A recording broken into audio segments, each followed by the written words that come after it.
Hi everyone, welcome back to एडलिनो।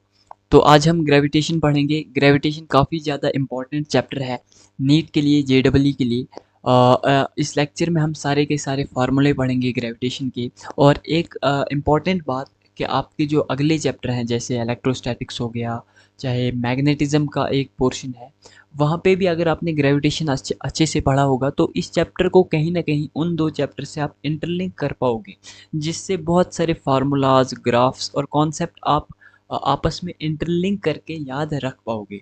इसलिए इस chapter को काफ़ी अच्छे से पढ़ना आपको आगे इलेक्ट्रोस्टैटिक्स में, मैग्नेटिज्म में काफ़ी ज़्यादा हेल्प होगी। ठीक है, तो इस लेक्चर में हम आपको माइंड मैप्स भी देंगे। ठीक है, और इनको आप क्यूबिक रिवीजन के लिए यूज़ कर सकते हो।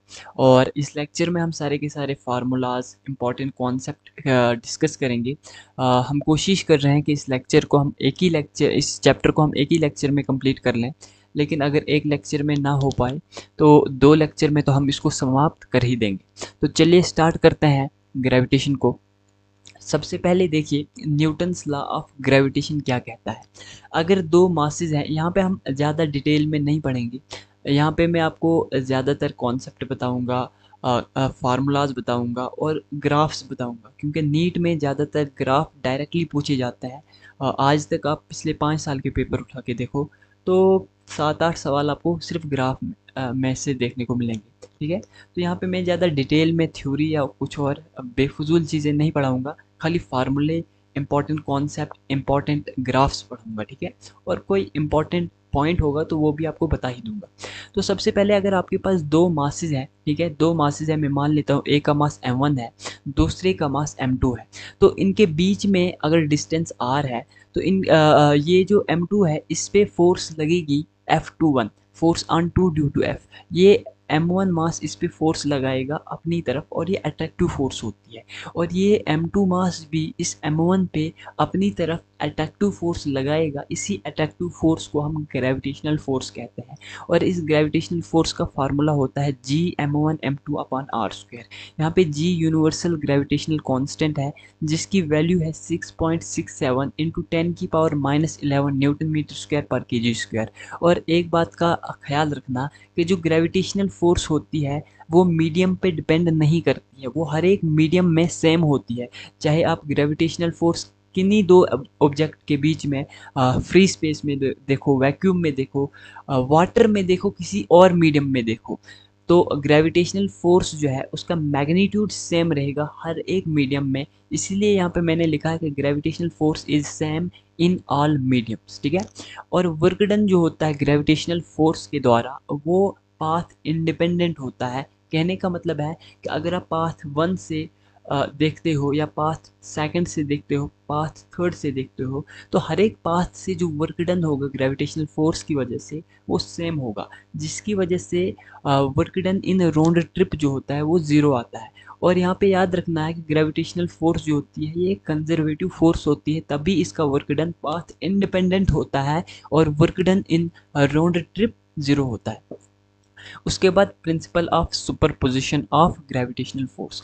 देखो यहाँ पे अगर हमारे पास कोई मास m है, इसके आसपास बहुत सारे मासेस हैं, जैसे m1 हो गया, m2 हो गया, m3 हो गया, ठीक है, m4 हो गया। तो इन सारे मासेस की वजह से इस मास से जो बीच में m मास रखा हुआ है इस पे कितनी ग्रेविटेशनल फोर्स लगेगी। अब ये m1 भी इस पे अपनी ग्रेविटेशनल फोर्स लगाएगा, m2 भी लगाएगा, m3 भी लगाएगा, m4 भी लगाएगा। और भी अगर बाकी मासेस होंगे तो वो भी इस पे अपनी ग्रेविटेशनल फोर्स लगाएगा। तो इस पे जो नेट फोर्स लगेगी इस मास m पे वो होगी F1 जमा F2 जमा F3 जमा F4 जमा F5। और भी बाकी मासेस अगर होंगे तो उनको भी यहाँ पे आपने ऐड ऑन करना है। ठीक है, तो जो gravitational super principal of superposition यही कहता है कि जो किसी मास m पे ग्रेविटेशनल फोर्स लगती है बहुत सारे मासेस की वजह से, वो उन इंडिविजुअल फोर्सेस को ऐड करके हमें वो नेट ग्रेविटेशनल फोर्स मिलती है। ठीक है, जो एक मास इस पे ग्रेविटेशनल फोर्स लगाता है, दूसरा लगाता है, तीसरा लगाता है, उन सारी फोर्सेस को ऐड करके हमारे पास नेट फोर्स निकल के आती है जो उस मास m पे लगती है। अब अगर हमारे पास कोई सिमेट्रिकल बॉडी है, जैसे सर्कल हो गया, ठीक है, जैसे कोई स्क्वायर हो गया, कोई भी सिमेट्रिकल बॉडी के सेंटर पे जो फोर्स होती है ग्रेविटेशनल फोर्स वो ज़ीरो होती है। यही यहाँ पे भी मैंने लिखा हुआ है कि force on mass at centre of symmetrical mass distribution is always zero. जैसे यहाँ पे आपके पास मान लीजिए ये स्क्वायर है, स्क्वायर के चार कोनों पे हमने चार मासेस रखे हुए हैं, ठीक है, और यहाँ पे पांचवा मास जो है वो सेंटर पे रखा हुआ है। तो आपसे क्वेश्चन में कहेगा कि नेट फोर्स इस मास एम पे जो सेंटर पे रखा हुआ है इस पे नेट फोर्स क्या होगी। तो बहुत सारे बच्चे क्या करेंगे, वो इस प्रिंसिपल ऑफ सुपरपोजिशन के अकॉर्डिंग सारे मासेस की फोर्सेस को ऐड करेंगे, लेकिन वो यहाँ पे नहीं करना है। वैसे भी आप अगर वैसे भी करते हो तो वैसे भी रिजल्ट ज़ीरो ही निकल के आएगा। लेकिन अगर आपने ये लाइन डायरेक्ट याद रखी होगी कि force on mass at centre of symmetrical mass distribution is always zero, तो आप देखते ही आंसर लगा दोगे। तो यहाँ पे जो इस मास पे फोर्स होगी वो क्या होगी, ज़ीरो होगी। वो इसलिए क्योंकि ये बॉडी जो है सिमेट्रिकल है। उसके बाद ग्रेविटेशनल फील्ड। अब जब हम आगे इलेक्ट्रोस्टैटिक्स पढ़ेंगे वहाँ पे हम इलेक्ट्रोस्टैटिक फील्ड, ठीक है, इलेक्ट्रिक फील्ड पढ़ेंगे।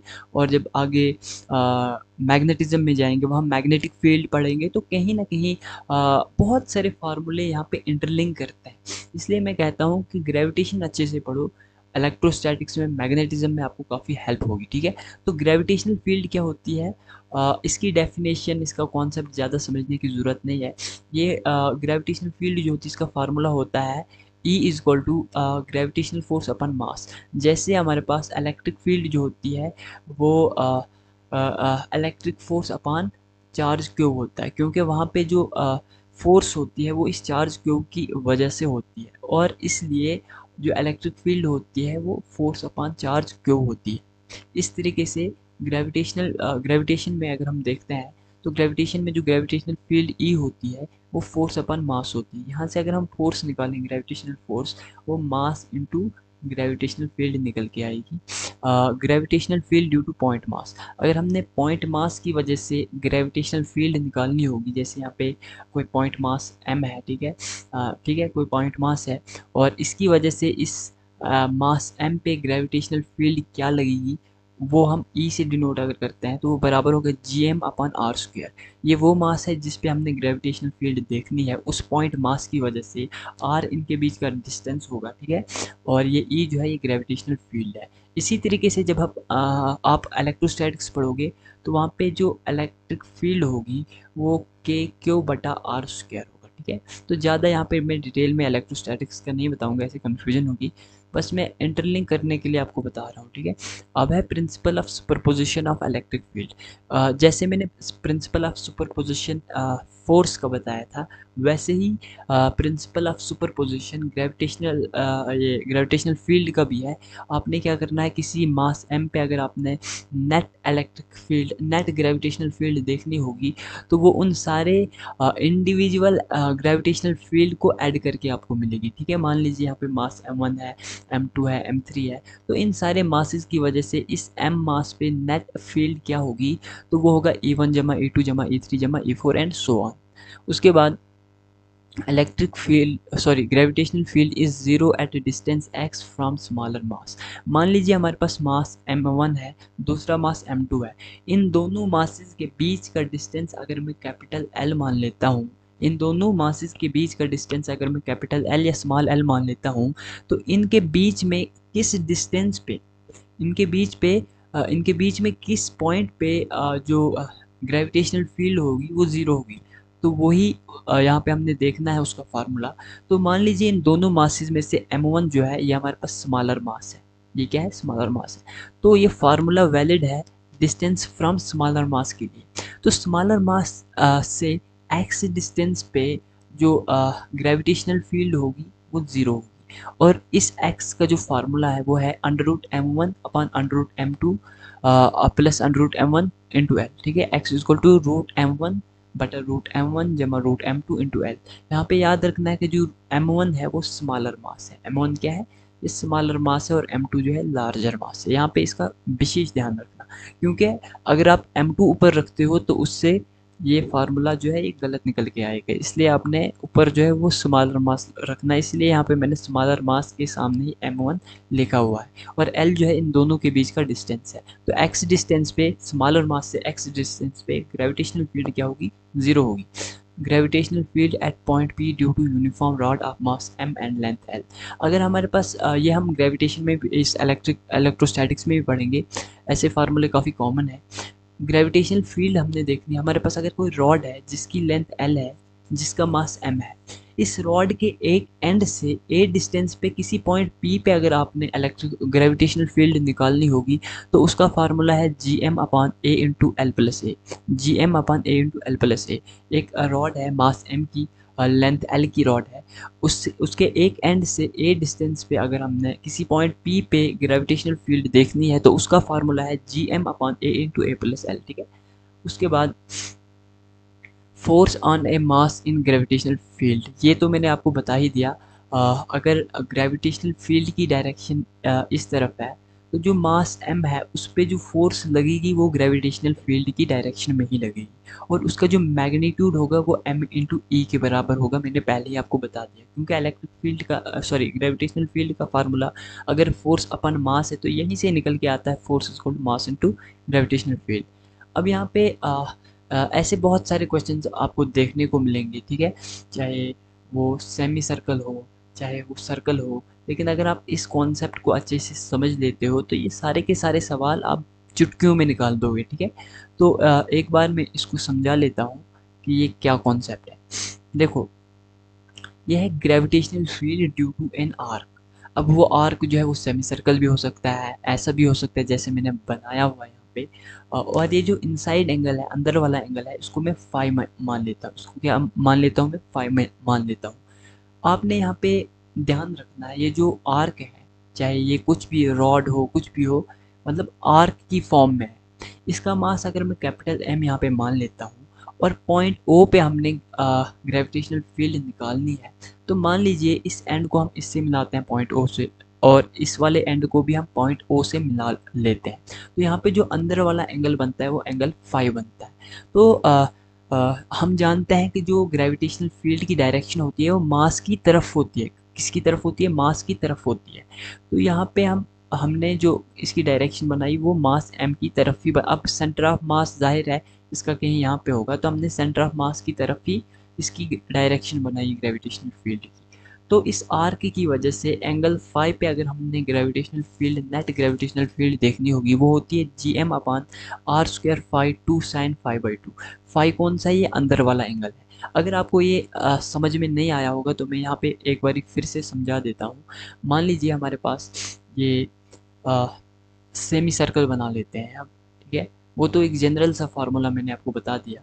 यहाँ पे मैं सेमी सर्कल बना लेता हूँ और इसका मास m मान लेते हैं, तो हमने यहाँ पॉइंट O पे ग्रेविटेशनल फील्ड निकालना, तो जाहिर सी बात है कि इसका जो डायरेक्शन होगा वो इधर की तरफ होगा। अब यहाँ पे जो एंगल बन रहा है वो कितना है? वो पाई एंगल बन रहा है। तो हमारे पास जो नेट ग्रेविटेशनल फील्ड होगी वो होगी gm/r²। फाई की जगह यहाँ पे पाई डालना है, 2 साइन पाई पाई बाई 2। ठीक है, फाई बाई 2 था ना वहाँ पे, तो फाई की जगह यहाँ पे पाई डालना है। अब यहाँ पे जब हम इसको सॉल्व करेंगे तो ये रिजल्ट निकल के आएगा। हम जानते हैं कि पाई बाई 2 जो होता है ये 90 होता है और साइन 91 होता है। तो इसको अल्टीमेटली जब सॉल्व करोगे तो 2gm/r² पाई निकल के आएगा। ठीक है, 2gm/r² पाई निकल के आएगा, क्योंकि साइन 90 की वैल्यू 1 होती है, तो 2gm/r² पाई। इस तरीके से अगर यहाँ पे एंगल 60 होगा तो यहाँ पे रेडियन में आप रख लेना, यहाँ पे 60 रख लेना, तो वो निकल आएगा 120 होगा जो भी एंगल होगा। और यहाँ पे ख्याल रखना कि यहाँ पे अगर आर्क है और ये आपके पास कुछ इस तरीके की डायग्राम दी हो, तो यहाँ पे बाहर वाला एंगल भी कभी कभार दिया होगा, तो आपने बाहर वाला नहीं देखना, आपने अंदर वाला एंगल देखना है। ठीक है, इस तरीके से आई होप आपको ये समझ आई होगी इसकी। तो यहाँ पे जो फाई है वो आपने रेडियन में रखना है। ये वाला फाई चाहे आप रेडियन में रखो चाहे आप 90 डिग्री मतलब एंगल में रखो, आपकी मर्जी है, सॉल्व करके रिजल्ट आ ही जाएगा। उसके बाद नेक्स्ट है हमारे पास field due to uniform circular ring at a point on the axis. अगर हमारे पास कोई रिंग है जिसका मास कैपिटल M है, रेडियस कैपिटल R है, तो इस रिंग के सेंटर से किसी पॉइंट P पे हमने ग्रेविटेशनल फील्ड निकालनी है। ठीक है, तो इसी को हम कहते हैं फील्ड ऑन द एक्सिस। ठीक है, at a point on the axis. तो इस सर्कुलर रिंग की एक्सिस पे किसी पॉइंट P पे हमने ग्रेविटेशनल फील्ड निकालनी है। यहाँ पे याद रखना कि कैपिटल R जो है वो इस रिंग का रेडियस है, और स्मॉल आर जो है ये इसके सेंटर से उस एक्सिस के पॉइंट पे उस एक्सिस पे जो पॉइंट है उस पॉइंट तक का डिस्टेंस है, ठीक है। सेंटर से पॉइंट पी तक का डिस्टेंस है, उस पॉइंट पी तक का डिस्टेंस जिस पॉइंट पी पे हमने फील्ड फाइंड आउट करनी है। तो इसका सिंपल सा फार्मूला है G M R upon R square plus R square की पावर 3/2। ये स्मॉल आर यहाँ पे ये वाला डिस्टेंस है और कैपिटल आर इसका रेडियस है, रिंग का रेडियस। तो G M R upon R square plus R square की पावर 3/2 इसका फार्मूला है। अब इसको जब हम सॉल्व करते हैं, अब जाहिर सी बात है कि अगर हमने जो है मैक्सिमम ग्रेविटेशनल फील्ड निकालनी होगी, तो मैक्सिमम ग्रेविटेशनल फील्ड जब हम इस आर की वैल्यू r/√2 रख लेते हैं, ठीक है। मतलब इस सेंटर से इसकी जो एक्सिस है, जो रिंग है इसकी एक्सिस पे r/√2 डिस्टेंस पे जब हम ग्रेविटेशनल फील्ड देखते हैं तो वो मैक्सिमम निकल के आती है। और कितनी मैक्सिमम निकल के आती है? 2gm/3√3r²। 2gm/3√3r² maximum gravitational field है on the axis of a ring at a distance r/√2, ठीक है। r/√2 पे मैक्सिमम ग्रेविटेशनल फील्ड देखने को मिलती है। अब सेंटर पे r0 होता है, आप जानते हो जब आप सेंटर पे पहुंचोगे तो ये डिस्टेंस 0 हो जाएगा। तो जब आप यहाँ पे इस r की वैल्यू 0 रखोगे तो जाहिर सी बात है जो ग्रेविटेशनल फील्ड होगी वो भी 0 होगी, ठीक है। तो r=0 पे सेंटर पे ग्रेविटेशनल फील्ड 0 होगी, और r जब आप इनफाइनाइट रखते हो तो उस केस में भी जो फील्ड होगी वो 0 ही होगी। इसलिए जब हम ग्राफ प्लॉट करते हैं gravitational field versus r distance के बीच में, तो हमारे पास कुछ ऐसी कर्व निकल के आती है। अगर आपको ये दो पॉइंट्स जो यहाँ पे मैंने आपको बताया, या अगर आपको अच्छे से समझ आए होंगे तो ग्राफ तो आपको जाहिर सी बात है समझ आ ही गया होगा। ये ग्राफ सिंपल सा इंडिकेट कर रहा है कि जब डिस्टेंस 0 है, ठीक है, जब डिस्टेंस r=0 है तो ग्रेविटेशनल फील्ड 0 है। और यही यहाँ पे भी मैंने आपको बताया, और यहाँ पे फिर से 0 हो रहा है, ये टेंडिंग टू 0 ग्राफ जा रहा है। ये इंडिकेट कर रहा है कि जब r इनफाइनाइट होता है तो उस केस में भी जो फील्ड होती है वो 0 ही होती है। बस मैक्सिमम कब होती है? r/√2 पे जो ग्रेविटेशनल फील्ड होती है वो मैक्सिमम होती है। कितनी मैक्सिमम होती है? 2gm/3√3r² होती है, ठीक है। अब है gravitational field due to a uniform spherical shell और hollow sphere and solid sphere. पहले मैं आपको बता दूं कि बहुत सारी जगहों पे आपको वो लिखा होगा क्वेश्चन में स्फेरिकल शेल। तो स्फेरिकल शेल जो है उसका मतलब होता है हॉलो स्फीयर, ठीक है। स्फेरिकल शेल और हॉलो स्फीयर का मतलब सेम है क्योंकि इनके फार्मूले सेम है, ठीक है। जो हॉलो स्फीयर है और स्फेरिकल शेल है ये आपको ग्रेविटेशन में, इलेक्ट्रोस्टैटिक्स में, मैग्नेटिज्म में बहुत सताएगा, बार बार सामने आएगा। इसलिए यहाँ पे कन्फ्यूजन दूर कर लो, ये समझ लो कि ये एक ही चीज़ है क्योंकि इनके फार्मूले, इनके ग्राफ, इनका सारा कॉन्सेप्ट सेम है। तो एक तरफ मैंने हॉलोस्फीयर का लिखा हुआ है कि ये जो है ये हॉलोस्फीयर के बारे में है, और इस तरफ मैंने सॉलिड स्फीयर के बारे में लिखा हुआ है। तो ध्यान रखना कि स्फेरिकल शेल कुछ और नहीं है बल्कि हॉलोस्फीयर ही है। सबसे पहले हॉलोस्फीयर की बात करते हैं। तो हॉलोस यहाँ पे ग्राफ अगर आप समझ लेते हो तो ग्राफ के ज़रिए आपको ये तीनों फार्मूले भी याद रह सकते हैं, ठीक है। सबसे पहले फार्मूले ही देख लेते हैं। r=, देखिए जो स्फीयर है हमारे पास, ठीक है, चाहे हॉलो हो और चाहे सॉलिड हो, उसका रेडियस हम कैपिटल R मान लेते हैं।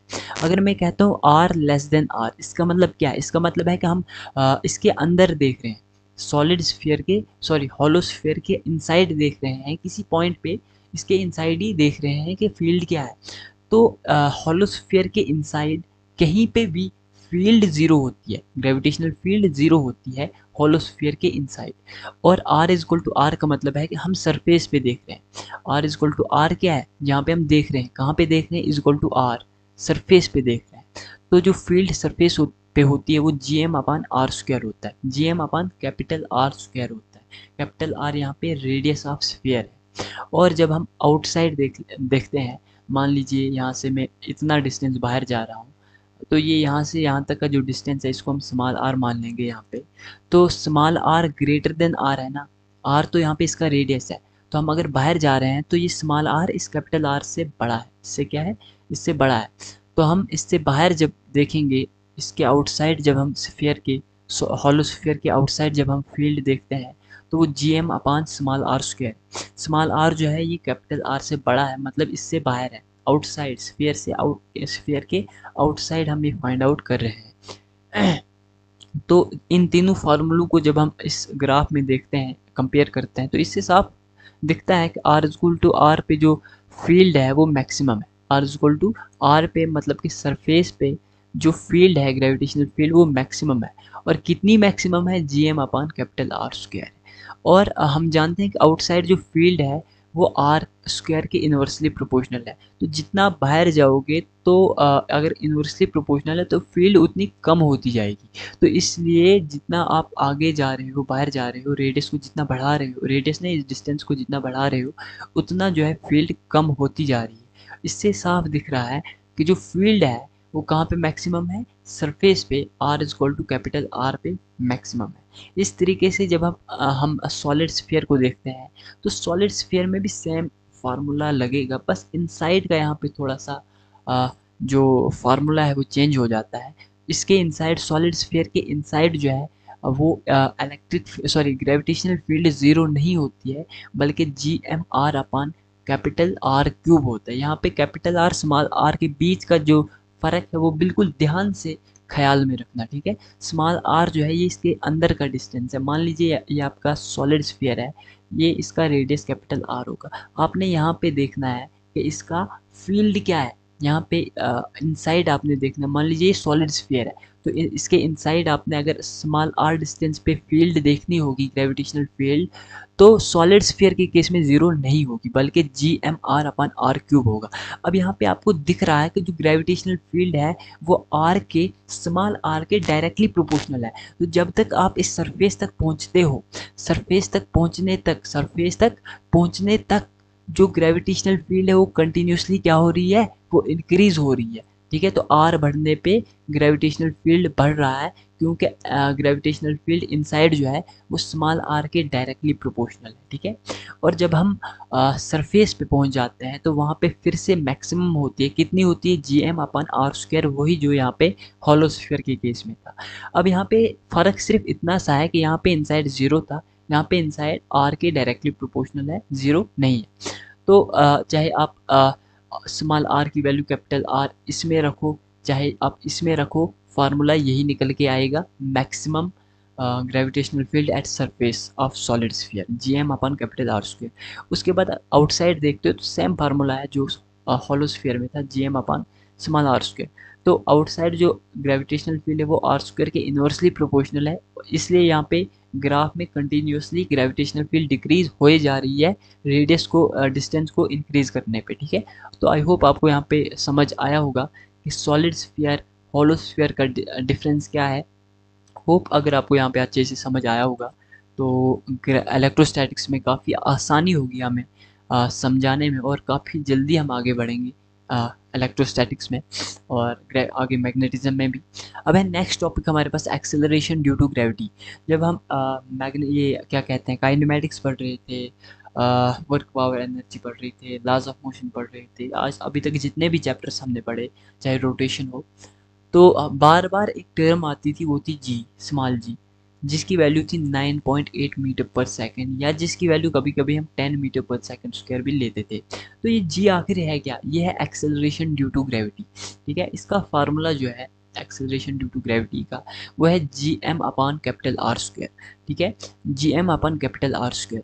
अब यहाँ पे मैं इसको थोड़ा सा डिमॉन्स्ट्रेट करता हूँ। G is equal to G M upon capital R square, ये मास ऑफ अर्थ है, ये रेडियस ऑफ अर्थ है। मास ऑफ अर्थ होता है 6 इंटू 10⁻24 kg, और जो रेडियस ऑफ अर्थ होता है वो 6400 किलोमीटर होता है। अगर आप इसको मीटर में कन्वर्ट करो तो 6.4 10⁻6 मीटर के बराबर होता है। यहाँ पे भैया अगर आप मास की वैल्यू, हम जानते हैं कि जो डेंसिटी होती है वो मास अपॉन वॉल्यूम होता है। यहाँ से मास अगर हम निकालें तो डेंसिटी इंटू वॉल्यूम होगा। तो मास जो होता है वो होता है डेंसिटी इंटू वॉल्यूम। अब वॉल्यूम यहाँ पे किसका लेना है? वॉल्यूम यहाँ पे अर्थ का लेना है। तो हम जानते हैं अर्थ जो है वो एक सॉलिड स्फीयर की तरह है। हम सपोज करते हैं कि अर्थ क्या है? एक सॉलिड स्फीयर है। तो स्फीयर का हम वॉल्यूम 4/3 पाई आर क्यूब मान लेते हैं। तो यहाँ पे जब हम rho into 4/3 pi R cube रखते हैं तो भाई साहब ये किसकी जगह हमने रखना है, मास की जगह। तो इस फार्मूले में जब हम जी एम अपान, एक सेकंड अगला पेज ले लेते हैं, जी था G M upon R square, तो इस एम की जगह हम rho into 4/3 pi R cube into ये वाला जी रख लेते हैं भैया, अपान आर स्क्वायर। तो आर स्क्वायर से ये क्यूब खत्म हो जाएगा, तो ये rho into G into rho into 4/3 pi R बचता है। ठीक है, तो ये आपका फार्मूला निकल के आता है। कोई इसको आप याद ना भी रखो तो कोई दिक्कत नहीं है, बस यहाँ पे जो एम है मास ऑफ अर्थ, इसकी जगह 4/3 पाई आर क्यूब रख लेना और इसको आगे काट लेना है आर स्क्वायर को और क्यूब को, तो आपके पास ये वाला फार्मूला निकल के आएगा। ये G into rho into 4/3 pi R, R यहाँ पे रेडियस ऑफ अर्थ है, रो यहाँ पे डेंसिटी ऑफ अर्थ है और जी यहाँ पे यूनिवर्सल ग्रेविटेशनल कांस्टेंट है।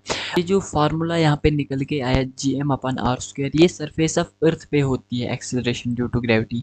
अगर हम सरफेस से एच हाइट ऊपर जाए या सरफेस से एच हाइट नीचे आए, तो कहीं न कहीं value of acceleration due to gravity change होती है।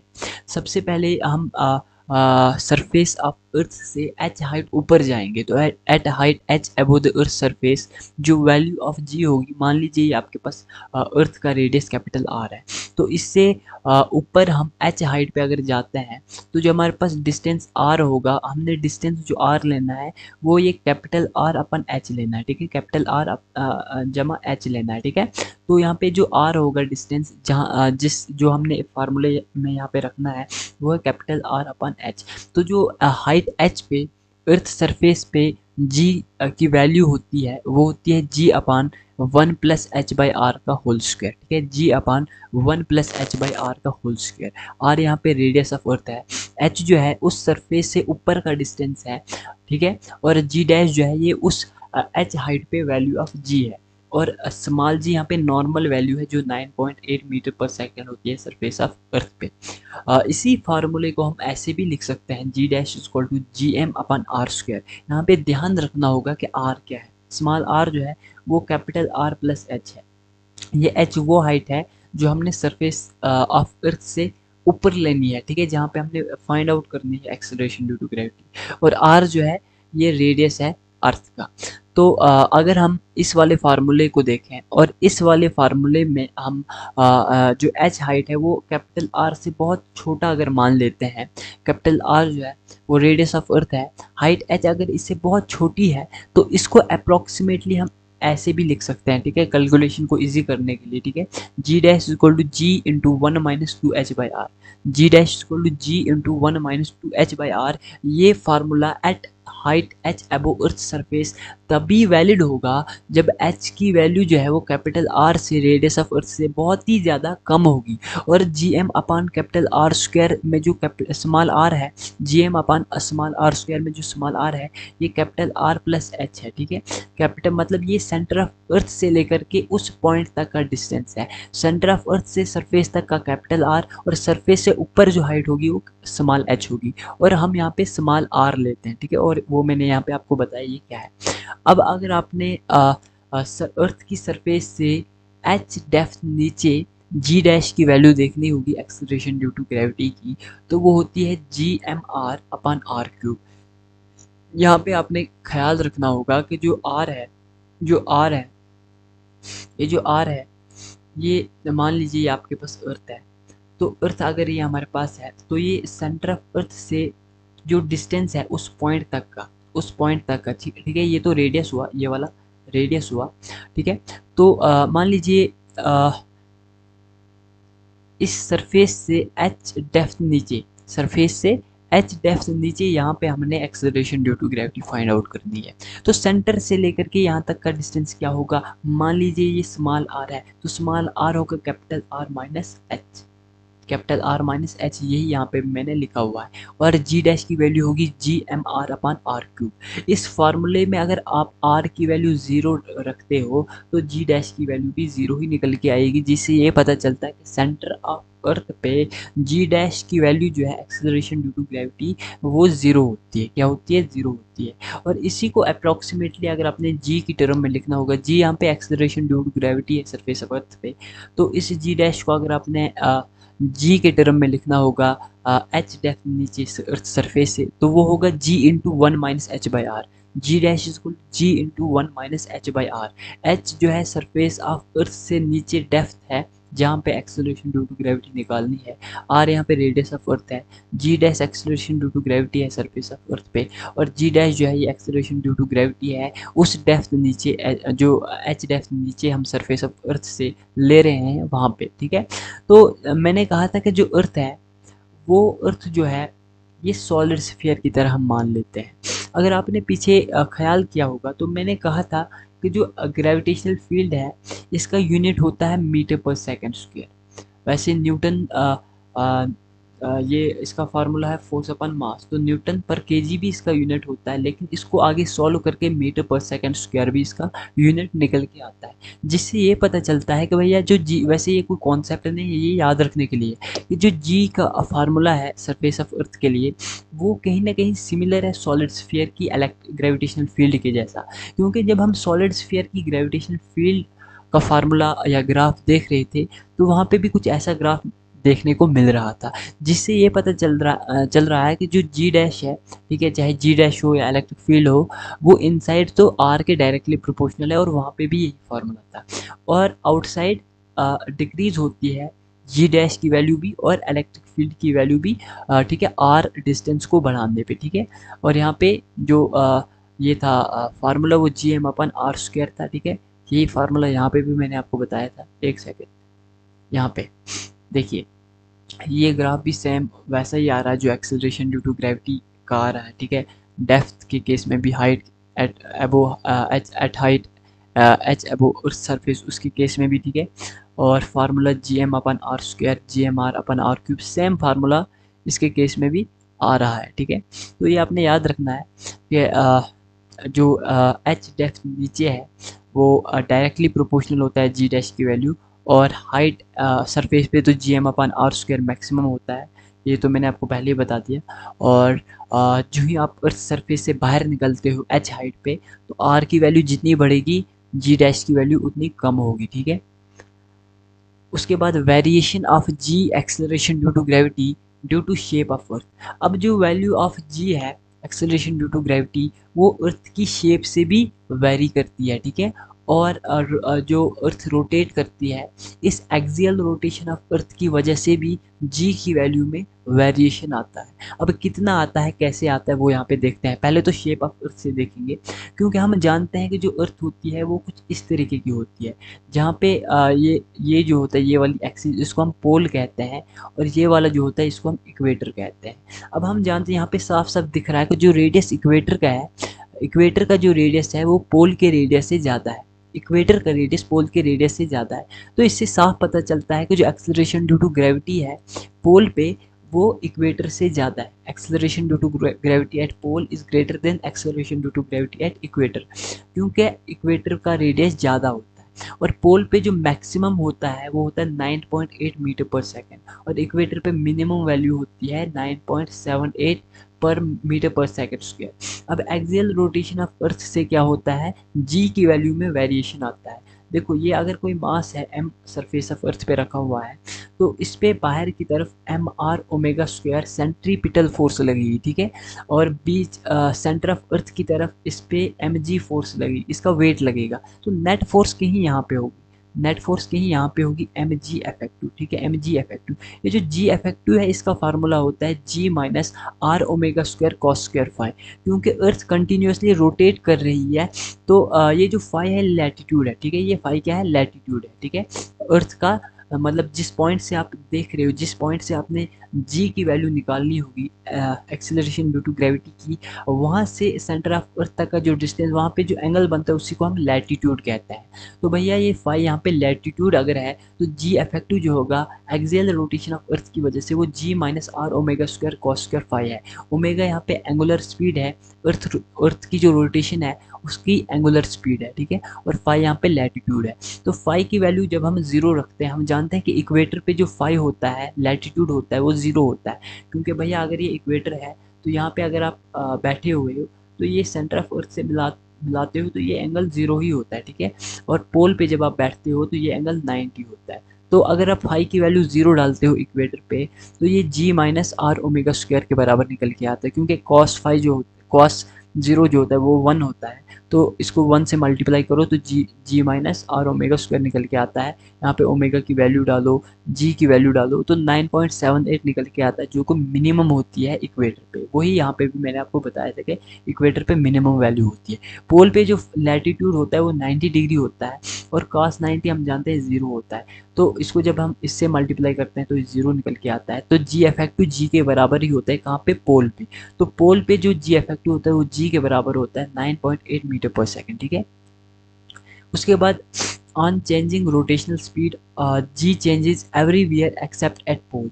जब आप रोटेशनल स्पीड को जो है वो चेंज करते हो, ओमेगा को जितना आप चेंज करोगे तो जी हर कहीं चेंज होगा। सरफेस मतलब अर्थ के किसी भी पोजीशन पे एक्सेलरेशन ड्यू टू ग्रेविटी की वैल्यू चेंज होगी, एक्सेप्ट एट पोल। पोल के अलावा हर कहीं इसकी वैल्यू चेंज होगी, क्योंकि पोल पे फाई जो होता है वो फिक्स होता है 90, जिससे जी की वैल्यू मैक्सिमम निकल के आती है 9.8 मीटर पर सेकेंड स्क्वायर, ठीक है।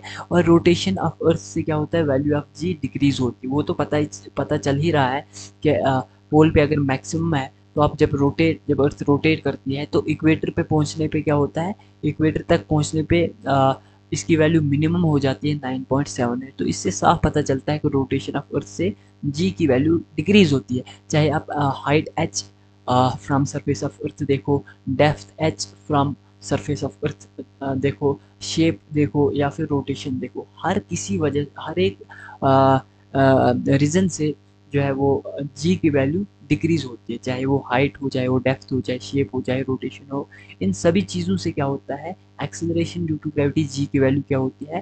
Keeps on decreasing. और पोल पे मैक्सिमम होती है 9.8 और इक्वेटर पे 9.78 मिनिमम होती है, ठीक है।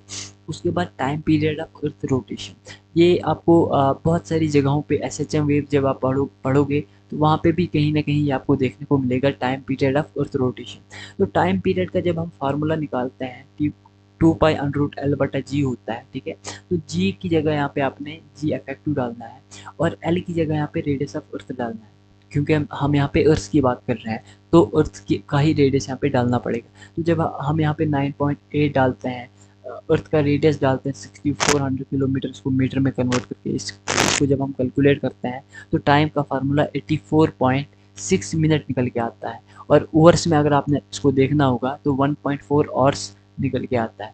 तो बस इतना ही आज के लेक्चर में, फिलहाल इतना ही हम पढ़ेंगे, ठीक है। आप याद रखना कि टाइम पीरियड अर्थ रोटेशन का 84.6 मिनट या 1.4 ओवर होता है। लेकिन ये अगर आपका अर्थ है, अगर कह रहा है कि हमने सिर्फ यहाँ से यहाँ जाना है, तो यहाँ से यहाँ तक का जो मतलब एक ही तरफ का जो टाइम पीरियड है वो 84.6 डिवाइड बाई 2 है, ठीक है, जो कि 42.3 मिनट निकल के आता है। ये नीट में पूछा गया है सवाल। तो बोथ तरफ का जो टाइम पीरियड है, मतलब यहाँ से यहाँ तक और यहाँ से यहाँ तक, दोनों तरफ का जो टाइम पीरियड है वो 84.6 मिनट है। अगर एक ही तरफ का पूछा जाए तो वो 84.6 डिवाइड बाई 2 करने में जैसे 42 पॉइंट समथिंग निकल के आता है, ठीक है। तो फिलहाल के तौर पे आज के इस लेक्चर में हम इतना ही पढ़ेंगे।